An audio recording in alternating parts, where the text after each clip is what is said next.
Dave, feeling like a child, carefully placed folders filled with documents into his luxurious leather briefcase.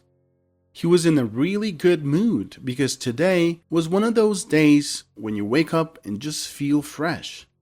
He had a light breakfast, omelette, and orange juice. He put on his best suit for today's occasion. It was an important day for his business career. After all these years doing his construction business alone, he finally found the right person to partner up with. He was really pleased and happy that fate had brought him Tom as a business partner. He couldn't have imagined a better collaborator. Tom was the kind of guy who had been doing business in various fields. He had a lot of connections, both among business people and other influential people. He was the perfect person to take on board for Dave. Tom was also extremely capable in handling business matters, and their partnership in construction had led to a significant increase in their annual income. Building his business from the ground up, Dave had to go through a lot of hardships. Last couple of years, he began delegating much more and had reached a point in his life where he could afford more time for himself.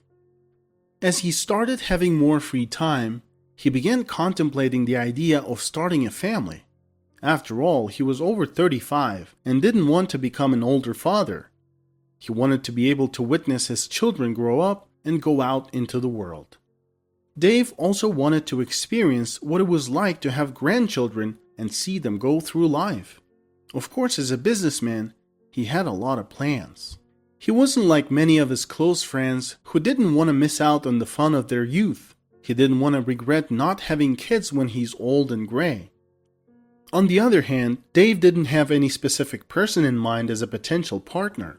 He hadn't been in a relationship for a long time. In the past, he had been through several potential candidates and even put them through tests to gauge their feelings for him. However, the women always failed these tests spectacularly, making it clear that they were only interested in his money.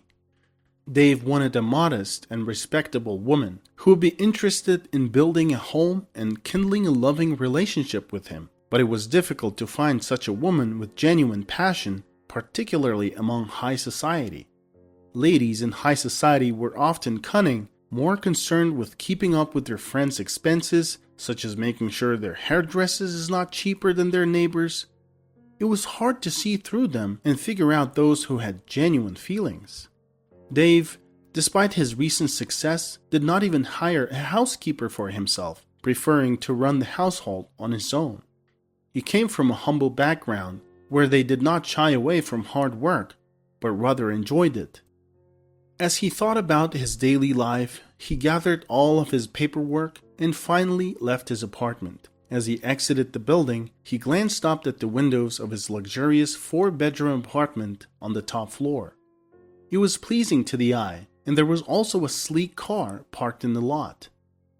As he walked towards this car, he suddenly felt a light touch on his arm. He turned around and saw a poorly dressed girl around 8 years old. Her appearance made it clear that she was a typical beggar. Dave was expecting to hear a request for money, but instead, the girl said something that made him sit down on a bench and think deeply. One thing was certain. After this encounter, he was not going to the meeting with Tom. Years prior to these events, Dave was in a similarly good mood. He was much younger then, and his life was vastly different from his present situation. However, this did not dampen his spirits, even though he was not fabulously wealthy.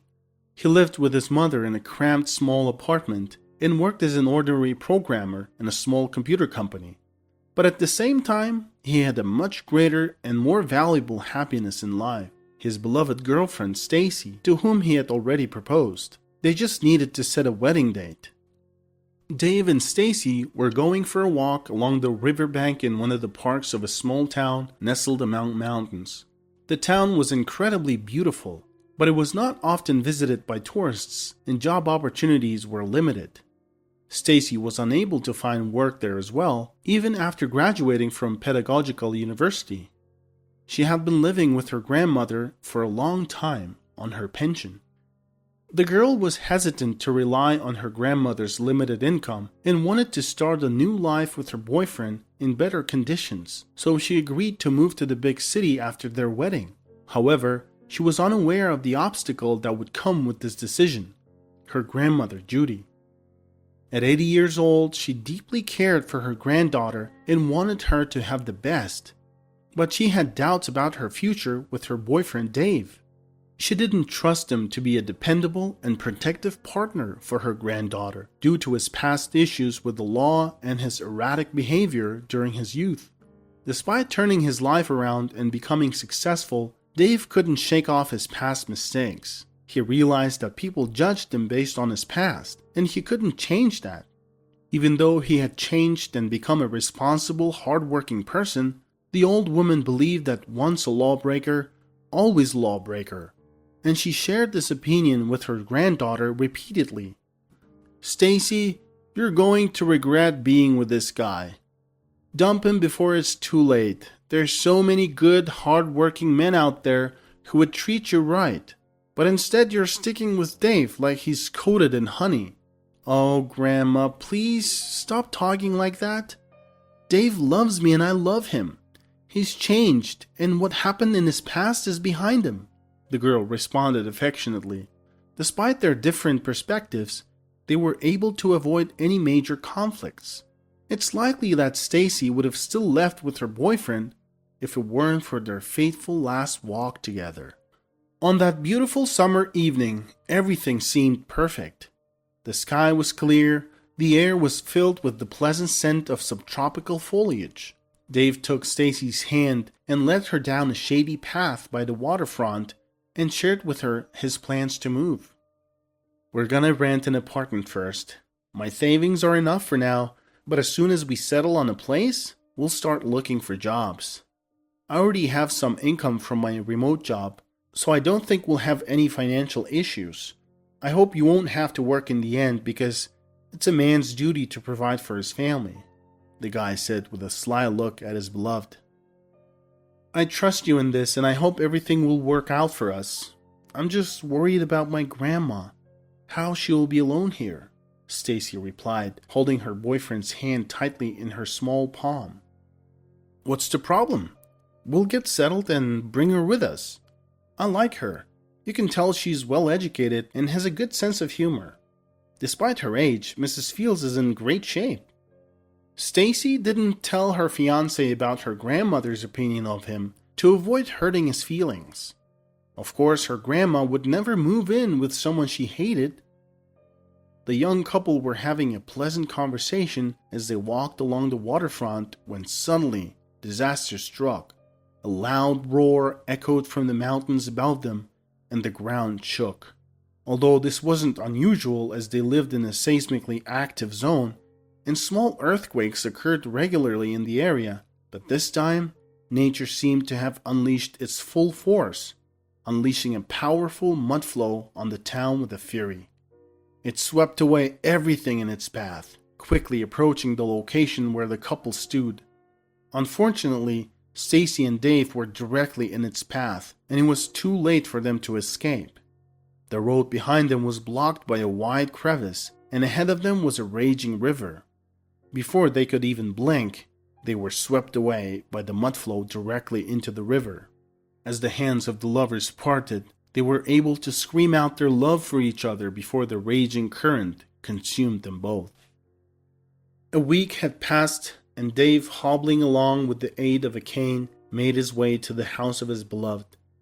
In a flash flood, Dave had sustained an injury to his leg after hitting the rocky bottom of the river, but he managed to make it to the shore, where he was rescued and taken to the hospital. Despite his injury, Dave was determined to see his life partner, and as soon as he was able, he rushed to Stacy's home. However, when he arrived, it was Stacy's grandma who answered the door. She was dressed in all black. Dave didn't know that she had seen him coming from the window and had dressed accordingly. "How's Stacy? Where is she?" he asked frantically. "I warned her so many times to stay away from you, but now she's gone. It's all your fault. You took her to that cursed park, and now her death is on your conscience," the old woman screamed at him. Dave's world was spinning as he heard her words. He felt guilty for the deaths of his beloved. He made his way to the park, as they had planned to go there after their hike in the mountains. Overwhelmed with shock, Dave collapsed to the floor in the stairwell, tears streaming down his face as he sobbed uncontrollably. The old woman continued to berate him before slamming the door shut, declaring that he was not even worthy to visit Stacy's grave. Unable to bear the pain, Dave left to the town that day, consumed by grief and guilt. However, what Dave did not know was that the story he had been told was not true. In fact, Stacy had survived the flood and was in the hospital not far from where Dave was. She too had been told that Dave had died and had been swept away by the mud flow. Mrs. Fields, Stacy's grandmother, had lied to them both in order to separate the couple and keep Stacy close to her. After being discharged from the hospital, Stacy was heartbroken and struggled to move on. However, she found the strength to keep going, as she now had something to live for. She was carrying Dave's child, and she decided not to tell her grandmother about it yet, as she had a weak heart. Unfortunately, Stacy never got the chance to tell her, as apparently God punished the deceitful grandmother for her cruel actions. Mrs. Fields died of a heart attack just a month after her lies had been revealed. It's clear that Stacy couldn't continue living in a town where she lost two of her closest loved ones so quickly. As a result, she, like her fiancé, decided to sell her apartment and search for happiness in foreign lands. Her goal was to eventually purchase a small, older home in the suburbs, where she could take the train to work after her daughter was old enough for the kindergarten. However, for now, she was living in a hostel while she worked. But all her troubles were yet to come. It has been 3 years since Stacy gave birth to her daughter Chelsea. During this time, she's been living in a hostel, working at a cannery for only a few months. Fortunately, the manager also took her in, allowing her to live in a room there, subsisting on benefits, savings, and small part-time jobs as a seamstress. And then, the real hard times began for the girl. It all started when she met a kind and happy woman at the church where she prayed for the repose of the soul of her fiancé and grandma. After talking with her and learning that Stacy was alone in the world and had a dream of owning her own house, the woman offered to help her acquire real estate. Unfortunately, Stacy trusted her, but it turned out that the woman was a scammer and she deceived her. Stacy's new house was registered under the woman's name. Her appeals to law enforcement agencies didn't yield any results, as they did not see the woman's actions as a crime, since Stacy did not have a receipt proving she transferred the money. As a result, the mother and daughter were left without savings and soon found themselves without housing as well, because the room they were living in was needed by the nephew of one of the factory bosses. Stacy was in despair, finding herself homeless with a child in her arms. She had nowhere to turn except to return to the church for help from Lord. Even though she met the person who left her without a penny there, she did not lose her faith in God. And this time, He truly heard her prayers and sent this kind old man to her. Ben lived in the city in his own comfortable apartment, but in the countryside, he had an old shack that was too dilapidated and unappealing for his children. It was then that the old man offered the mother and child to live in it. Although the train ran there, it would take Stacy 2 hours to get to work, but it was the only option available to her. So they began to live with Chelsea in that remote village. Over time, Stacy continued to work at the cannery, but now in an accountant position.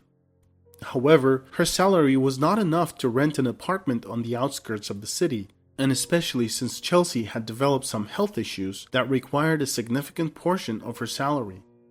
Stacy did her best to help her daughter and even took on part-time jobs as an assembly line worker, but it was still not enough. An expensive foreign drug that could help her daughter was too expensive. Chelsea was a bright and beautiful dark-skinned child, but she had to wear glasses due to her illness. Seeing how hard her mother worked, she decided to help out. Every day after school, Instead of waiting for her mother at the park nearby, she took her pipe with her and went to play at the square, hoping to collect some money. Passers-by took pity on the little beggar and often put coins and small bills in her hat.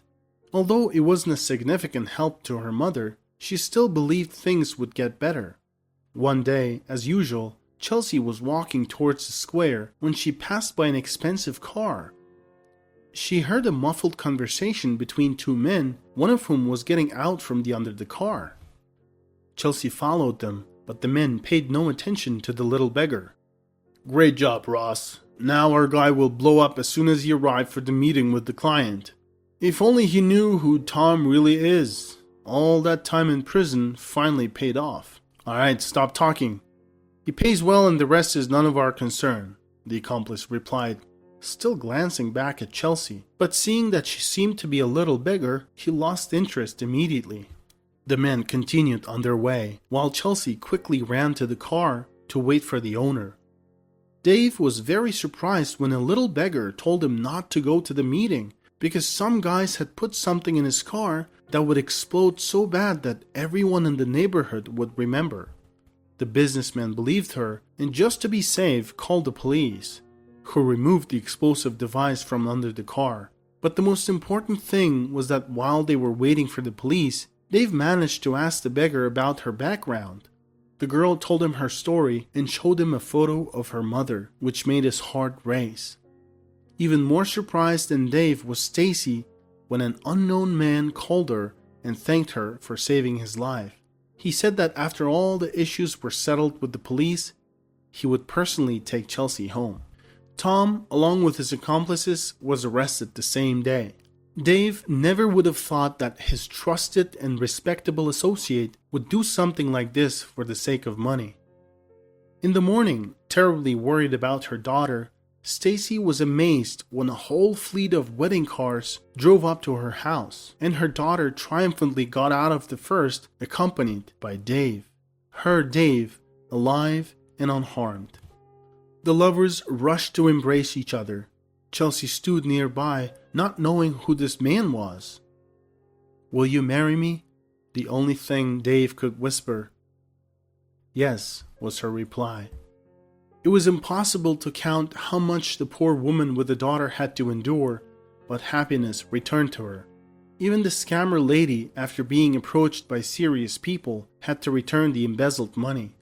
Stacy did not hold a grudge against her grandma, knowing full well that she wanted her happiness. When they told the whole family about this at the grave of the old woman, the clear sky was suddenly covered by a small cloud from which a few drops of rain fell. And that was a sign, as if the grandmother was asking for forgiveness for her actions. Thank you for listening to this story. What do you think of the story and the characters? How would you handle things differently? If you enjoyed it, please consider liking and subscribing by clicking the bell notification button. It will really help us out and you won't miss new stories. Thank you, and we'll see you soon.